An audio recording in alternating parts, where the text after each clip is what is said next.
What's up, everybody? It's your boy Jay McLovin here with Celeste Marie Wilson as we talk today about a book that I gave her for her birthday to read. And I thought it would be interesting to see her take and how she would write a song like Lane Staley did not too long ago, maybe about 15 years ago. I think I want to say it was around 2000. Must have been around 2000 or 98 to 2001, somewhere in that time period, I think, when they wrote those songs. But let me pull it here real quick. Bingo. So basically, he took this book called The Prophet, right? That's by Kahlil Gibran. And he took this book and said, okay, I'm going to write a whole album about this book. And so he read the entire book, cover to cover. And then he wrote all the songs in there. And if you go to page 52, that's where River of Deceit was actually formulated off of, was that song or that poem that talked about pain being self-chosen, which is really interesting. So again, if you want to get to know a little bit more about his works, I would encourage anybody to pick up that book. It really is a interesting read, and I think it'll take you to some interesting places. And so Lane obviously did that album just like you saw. And I'm curious now to see, Celeste, to get your interpretation of what you read, what this book, or what inspired you about the book, what you took away from the book, and then a little bit about the song that she wrote from the book. Absolutely. So I got into the book. I was reading it. I read it pretty quick. I feel like I have to do like a second read because like if you were asking me what page numbers and things songs were based off of, I would just be sitting there like but a lot of just kind of his philosophy was really interesting to me. The pain being self-chosen and things like that. I mean, yes. And then also the way it was written was very like poem-like. Yeah. You know, it wasn't like because Yes. it's technically a collection of poems. It's not like a full length. It's not what you think it is, kind of thing. Like It's like short stories, and each one of them, when he comes to the village and the people and they're learning. Well, the thing that stuck out to me the most before I listened, because I didn't listen to the songs first. Right. Thought about the book before I read the songs, and started working on my stuff before I listened to the song. And the same thing that stuck out to me was pain being self-chosen. Yes. But the reason it stuck out to me was because I was thinking a lot about, it kind of got me on this idea of how it's inevitable. Right. So it is self-chosen, like we're choosing what pain we end up with, but it is inevitable. And then I was thinking kind of about like love and relationships and how no matter what you do, somebody gets hurt. Oh, absolutely. 100%. And then like the best case scenario is you guys stay together your whole life and then somebody dies. But no matter what, it ends up in that somebody is up in pain. But it is self-chosen because you're choosing to do that because you enjoy the person so much. That's a good way of looking at it. Yeah, absolutely. Because that level of pain is hard. That's a hard one to go through no matter what. And so it's interesting. I was like, so it was like how pain is self-chosen, but maybe that's not necessarily a bad thing. Right. Like there's a lot of beauty in pain kind of thing. So that was like the first song I wrote. And then the second song I wrote, I don't think it's titled, but it's basically a bunch of different verses. And between the verses, there's this little phrase that says, things don't end, they just begin again. And I don't even remember what part I got it from the thing, but it's like, it's, similar to the River of Deceit. So it starts, I can feel it moving like water from mother to daughter, some other man's hate. I can hear it hitting the harbor like some scarlet martyr that did it for fame. Things don't end, they just begin again. Did you meet her, the mother, the weeper, who spoke like a preacher and prayed for our sake? Did you free him, who bears his life in sin, who begs mice and men with some lawless mistake? Things don't end, they just begin again. Did you watch it, a prophet of nonsense, who takes from your pocket because of his name? I will bear it and wear it as a crown, but no one around will sanction their shame. And then it goes back to that Right. kind of thing. I'm kind of digging that.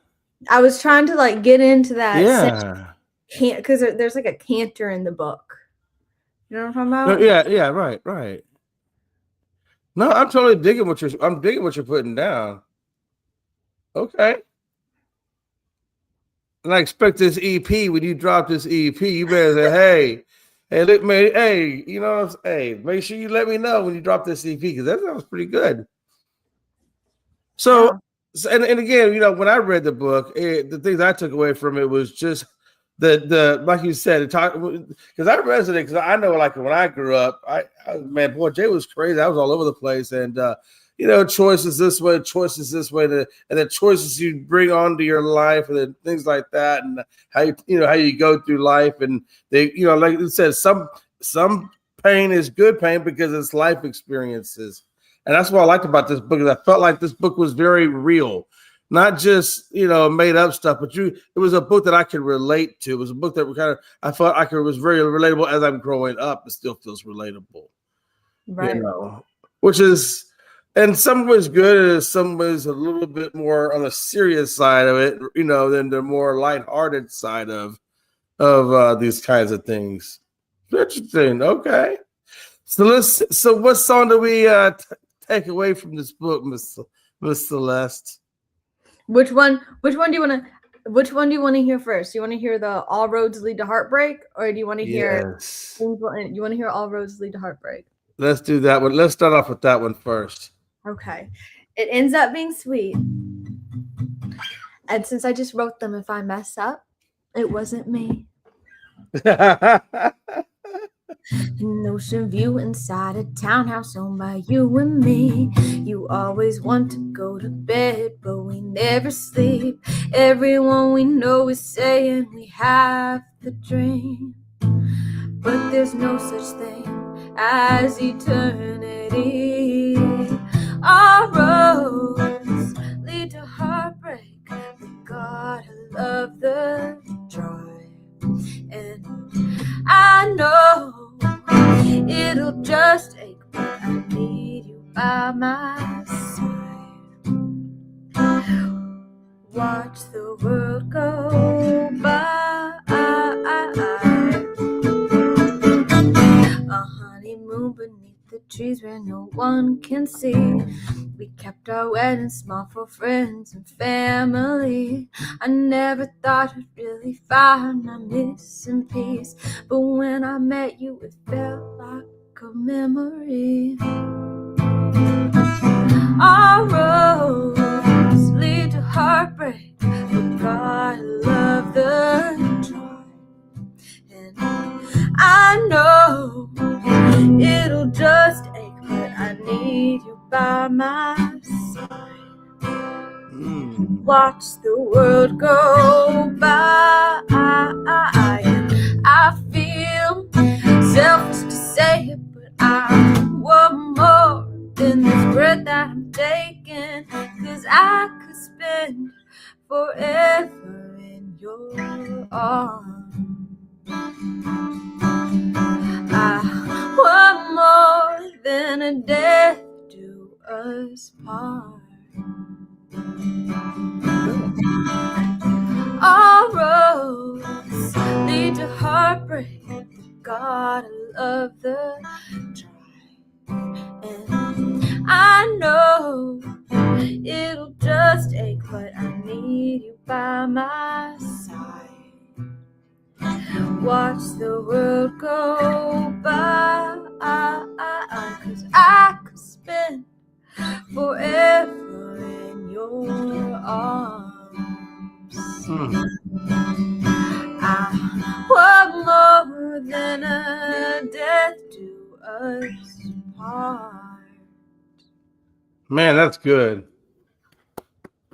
Good job, Celeste. That's good job. You know, this game with you is it's just becoming fun every time. And I really kind of, you know, they had this, what's that one show? I believe it's American Idol where they give you the song and I think you have to do your version of that song or whatever when you go on the stage. You know what I'm talking about? Mm-hmm. I should start giving you random songs and just have you do random covers of those songs now. I think we're gonna start graduating into and I don't know what we'll call it yet. We'll have to figure out that segment, but I think it's gonna be something like Celeste's hot takes on songs that just got released, or I don't know. I'll figure it out. I'm gonna have to think about it for a minute, but I think we're gonna do a segment where we just get quick covers. Just quick versions from Celeste. Heck yeah. You want to hear the second one? Yes. I'm sorry. My evil plan is coming together on how we're going to have you do crazy covers. It's going to be badass. Yes, please. Set up the second one.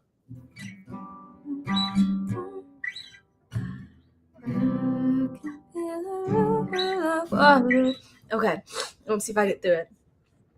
I can feel it moving like water from a... 1 minute. Let me get it right. I wrote a lot this week. I can feel it moving like water from mother to daughter, some other man's hate. I can hear it hitting the harbor like some scarlet martyr that did it for fame. Things will end as fast as they begin. Things will end as fast as they begin. Did you meet her, the mother, the weeper, that sang like a preacher and prayed for our sake? Did you free him who bears his life in sin, who prays mice and men was some horrid mistake? Things don't end, they just begin again. Things don't end, they just begin again. Did you watch it, the prophet of nonsense, who takes from your pocket because of his name? I will bear it and wear it as a crown, and no one around will sanction their shame. Things will end as fast as they begin. Things will end as fast as they begin. All right. And you heard it here first. And y'all make $1 million. Y'all gonna be like, hey, we first heard that on Jay McLovin's show. We need to go. Yeah, I remember where you heard it here first. If I can remember how to operate my computer. And here we go. Man, that's good, Celeste. Really, that was good. That was a really, really good song. I liked it. So let's talk about your Christmas. What do y'all planning to do for Christmas? Are y'all good? Are y'all still doing tamales? Well, we had family Christmas with extended family earlier this week, and we had tamales. Nice. And gifts and everything. And then after that, today I'm at my boyfriend's house. And then later I'll be at my parents' house, and we're gonna just I don't even know what we're having for dinner. I think my dad is You won't let me get in the kitchen. You'll get whatever dad puts on the plate. You're gonna like it. There ain't gonna be no potted meats. You're good. Yeah, my dad doesn't let me get in the kitchen. He's all sassy. I don't even know what we're doing. I think it's I don't know what we're girl. Oh, that's what we're doing. I remember. We're doing a seafood broil. So basically, it's where you do all that stuff in a pot and then you throw it on the table, and it's just a mixture of, it's like a seafood gumbo of just stuff, right? Corn and potatoes, and I think there's shrimp. I think there's lobster, maybe. I think crawfish for sure. So it's just just a bunch of seafood, right, and stuff. Oh, really? You have a little bit of everything in there. Oh man, it's really good. In Georgia, it's called the Low Country Boil, but here in Houston, I took Low Country because this is not Georgia, and I refuse to call it Low Country when I don't live in the state of Georgia anymore. Yeah, No, Georgia's good though. Man, it's not bad. I mean, it really is. It's got good seasoning, and then when you put the cake, see the difference is you got to put the Louisiana seasonings in it. That's where you get the bite, versus Georgia, where you don't really. I mean, it's not a bite. Like Georgia's Low Country, they have a little bit of a bite, but not as much as you get from Louisiana. Louisiana always has a better bite to it. Well, of course. Yeah. I don't know if you've noticed, but wherever there are hurricanes, the food's better. Hell yeah, it is. In all the days. Take it to the bank, killer. I'm like, hurricanes are terrible. The You only go through thing- a hurricane and you start eating better after. Man, I'm telling you. You are not. Hey, listen, that is so true. May you start eating good afterwards. That's all right. Okay. Well, man. All right. I'm not going to keep you long. I wanted everybody to hear your voice today, and I want everybody to see what you took away from that book. And I was kind of curious what you would think about it, or how it might fit with what you've done or read in the past. Did it kind of fit right in there for you? It was different than the normal stuff I read. It was different. I wasn't used to it took me I had to like reread the first chapter because I read it and I was like, what am I reading? You know what I'm talking about, when your brain just isn't processing, it's so used to one thing. And so then I had to go back and try again. And I was like, oh my god. And then finally I understood. I was like, no. This is not meant to be like a YA book. It's meant to be, it's a journey. Yes, it's meant to be like a journey, and it's meant to be poems, and it's not supposed to be all on the page, you know. It's almost like a diary. It's like his diary that he put together, and it's like his diary that he put to the world. So yeah, you kind of have to read it like you would read a diary to really kind of understand it. And when I stopped trying to rationalize it in my head and making it into something it wasn't, I was good. See, I'm telling, and I like to get your perspective on how would you have done that versus how he would have done it, because you kind of had even your perspective had a little bit more upbeatness to it. Whereas if you go, like when you go listen to like Mad Season or anything, it's kind of dreary or drab or dark or whatever. And you kind of took something that was dark and kind of made light to it. So I like how you went light and he went dark, and that's how y'all interpreted that same style of writing. Right. It's interesting. It's also complicated, it's like not just like, I think there's like so much beauty in when something hurts. Right. Like really, really hurts. Right. And I'm not talking about like, I accidentally nipped my finger when I was cutting vegetables. Like I'm talking about like, when you lose somebody, because it's like, oh my gosh, how lucky am I that I care this much? Because not everybody has somebody they care about that much, or all of those things, even though it doesn't seem right, for some reason that idea of that pain makes me feel very grateful that I have the opportunity to feel that. Yeah, emotional pain is a very hard thing, because physical pain, even though it heals, it's still not fully healed. Like emotional pain, you can kind of hide emotional pain if some people are really good at hiding emotional pain, but you still feel the emotional pain. Right. I mean, it's such a. You're right. It is a very different type of pain than a physical pain. It's a hard one. Yeah. It's also like, even outside of just losing someone, like having an example I'm going to use is like, a lot of artists, when they start up their careers, they get picked on a lot. Right. Like they get picked on. But how lucky am I that, I mean, it sounds terrible. I mean, I've been picked on before, and I know a lot of these other artists have, but how lucky am I that I'm talented enough that people care enough to pick on me? Absolutely.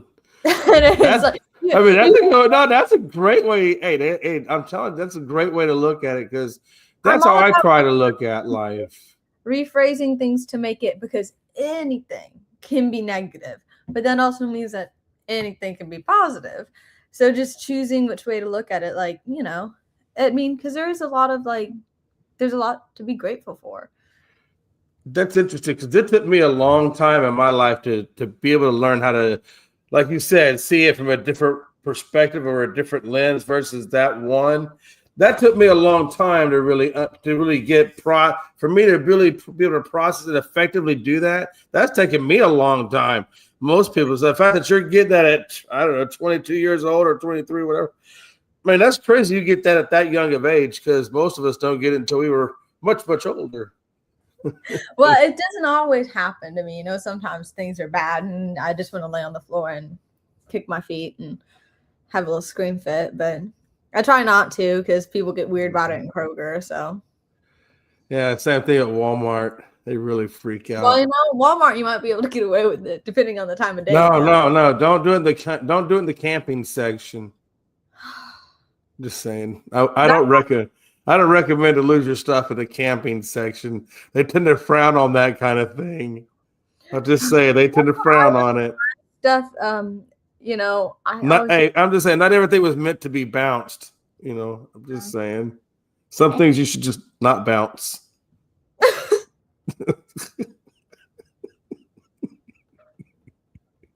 I'm just saying, it has happened.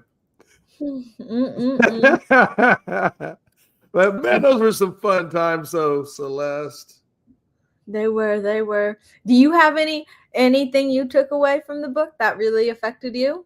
I think what affected me from the book was just, you know, the way he talked about, because I never really thought about the way he made me view it, because I never looked at it from that perspective of like, this is my pain, I must have chose my own pain. So no, for me, it was just the way in which he presented it, because I've always been, you know, what's the word?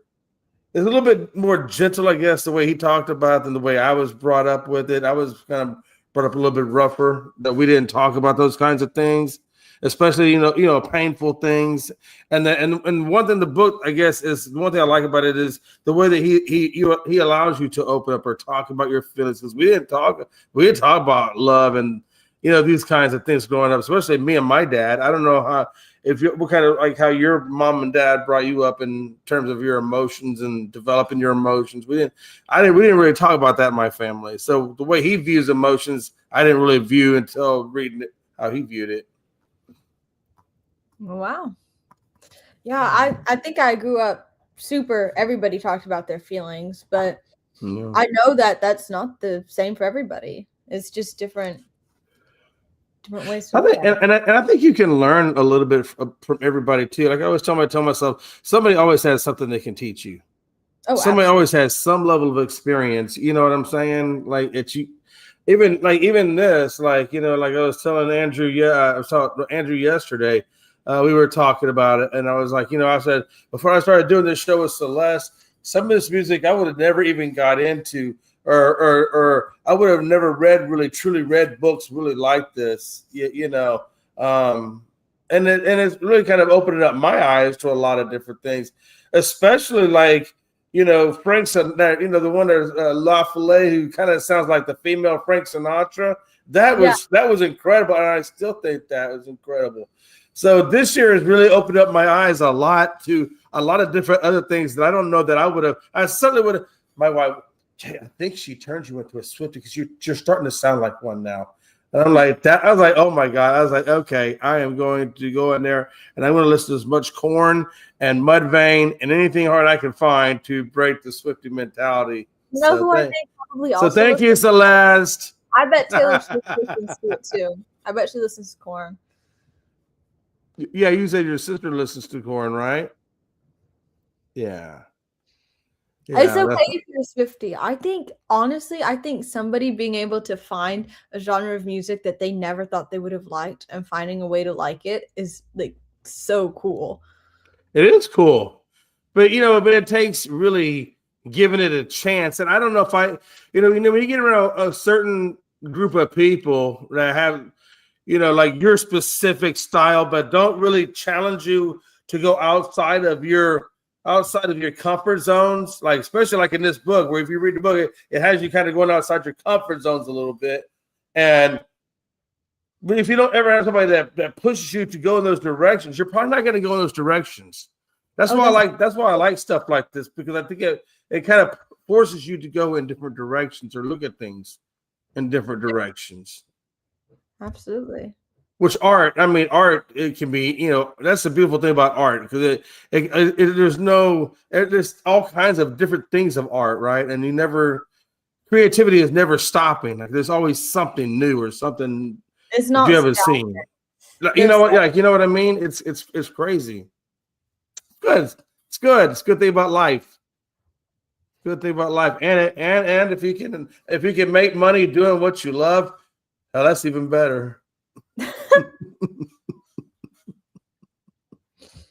All right. Well, hey, we will take off next week. We won't do a show next week just for New Year's. You guys got a lot of things planned for your New Year's? Y'all got any fireworks y'all are going to go watch or anything like that? A firework off before my life, Jay. Really? God, man, you're missing out. I guess I am. Must be why you have all your fingers. It is. I got that extra one. Oh yeah, no. Oh, that's right. Man, you're a little freaky freak. But yeah, that is interesting. Yeah, I don't know what we're gonna do. I think we might do a fire. Maybe I would say maybe I just do like a fire pit. Yeah, just do one around the fire pit and have. I should make s'mores. S'mores. That sounds like a good idea. I love s'mores. Maybe s'mores and mimosas. Oh, s'mores and mimosas. Because then you get the citrusy orange to go with the chocolate. That's a good idea. That might be a good idea. Genuinely, I never would have thought of that. I've never had a mimosa. You've never had a mimosa? No. I was talking about mimosas the other day, I think. Yeah, that's an easy drink, right? All it is what, orange juice and champagne, I think. I don't think it's. This time I thought it was something else. I thought it had like more complicated things in there. No, because it looks like this like frilly fancy drink that looks like complicated. Does that make any sense? Most of these things in life don't make a lot of sense, Celeste. Mainly mimosas. The second thing that doesn't make sense is s'mores. Jay, have you ever tried to make your s'more? I have. Why are they? They're just so gooey, man. I hate it. Fingers. I hate it. Why is it so messy? Why can't it just be a wide and you can't get it in your mouth because the marshmallow is too fat? Oh yeah, I've had that issue before.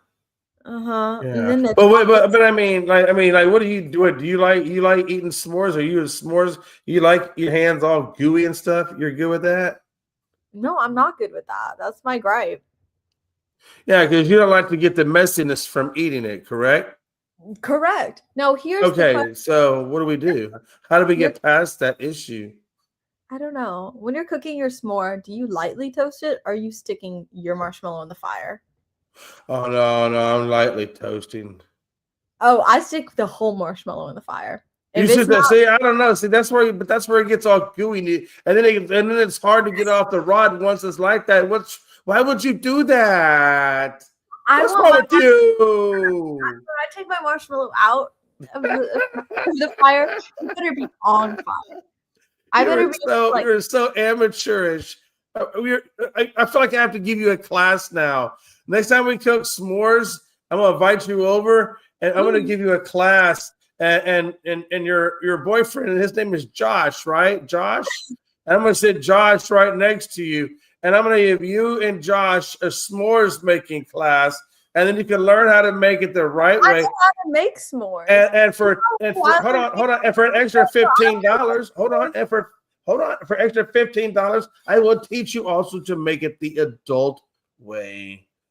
No, because if you're eating s'mores, there's no such thing as the adult way. Oh no, there is. No, there isn't, Jay. Yes, there is. S'mores, there's no way. That's true. You might be right because it's too sticky, man. You're eating s'mores. Yeah, that's true. Orange juice by a fire, Jay. There's no adult way to do that. Yeah, you're right. Don't do that. That might be bad. Don't listen to me. Don't listen to me. Don't do that.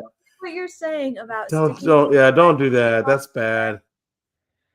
Yeah, there might be large forest fires come out of that. Yeah, y'all don't do that. That's bad. I can see forest fires. That's bad. It's bad. But no, yeah, but I am gonna make some s'mores. I am gonna do it. They do it every year, and Have you ever cooked over a fire? Different. Yes. Yeah. Have you? You've never cooked over a fire? Never once? Mm-mm. That's not that hard. I mean, it's not a big deal. I've never done it. Is it like the same as cooking on a stove? Yeah, same. It's the same. Yeah, because I mean, depending on where you, I guess, whatever park you go to, some of them will have like little kettle things already there for you, and you can build your little fire in the kettle already over their little fire. If it don't have that, then you have to make your own, and then you got to do a little TP and all that. That takes forever. I don't recommend doing that one. A lot of them just cheat and get the little self-starting logs and just self-start it right there. Do you know what I'm saying? Self-starting logs. But like if you have like one of those like cast iron, like those cast iron pots, you can put the self-starting log in that and be good to go. And then you could cook stew or I don't know, gumbo or whatever it is you want to make in that pot, right? Because you'll have the little, and then a lot of them have them little. They have like little propane burners. I mean, are you wanting to like cook with it, or are you wanting to like do like a little thing for people to gather around for heat, or what do you want to specifically? Well, I don't know. If you're just gonna cook with it, then you may not even have to do that. You can just get a little propane thing, a little burner, and then call it good. Can you like cook an egg over it? Yeah, sure. Why not? Okay. Yeah. You can just get one of those. It's much easier. Academy has those. Huh. Yeah, it's just a little burner like this. And who hasn't? Huh? You can tell who's been camping and who hasn't. Yeah. Well, I did a few camping. I didn't do a whole lot. I went out there just like randomly, but a couple of times. I think glamping. Like glamping, where you go out there with your motorized RV and you set up and you have your shower and your toilet. There's no pine needles for you to be afraid of chafing on, things of that nature. Okay. Yeah, no. Because that happens. Well, mine was more like Girl Scout camp, but you're in a cabin, so you're not really outside. Oh, that's not too bad. I could totally do that. Yeah, I love that. Yeah, where you just have like a little cabin. You got little showers in the cabin, or do you have to go to a complete? You got showers and bathrooms in the cabin. Okay. That's my speed. I go outside, but I'm not in a tent. I can manage that. Man, I'll tell you what. Hey, when I was in, what was it? I think it was Poland, and we had like cabins. But then but the shower was in a whole different building, and you had to walk across the dirt to get to the shower. And by the time you got back, like your sandals are all jacked up, but the rest of your body's clean, but your sandals are all jacked up. Oh, those were the times. Oh, those were horrible days. Yeah, it was terrible. It was not glamping. There was no glamp in there at all. It was sound like glamping. No, there was very little glam. No glam. Zero glam. Opposite of glamping. Yes, it's zero glam. None. Zero. God. What a time to be alive. All right, so we will take off and then we'll come back the first Wednesday after the New Year's. I don't know what day that is. Maybe it's the 3rd, 4th, whatever it is. But the first Wednesday after New Year's, we will be back. Celeste, you guys have a good time. I will check in with you to find out how your New Year's is coming along. And you tell your mom and your family I said Happy New Year's. I'll tell them. All right. And it's your boy, Jay McLovin. Hope you enjoyed this episode. Enjoyed hearing Celeste's music that she based off of this book. And I guarantee it will come out soon. Make sure you check her music out. There will be an EP that I challenged her to homework. I will take full credit for getting her inspired on that. I will take full credit for that. And it would be a great, great story to tell at the microphone in a future concert. Until next time, it's your boy, Jay McLovin, Celeste Marie Wilson, saying Happy New Year's.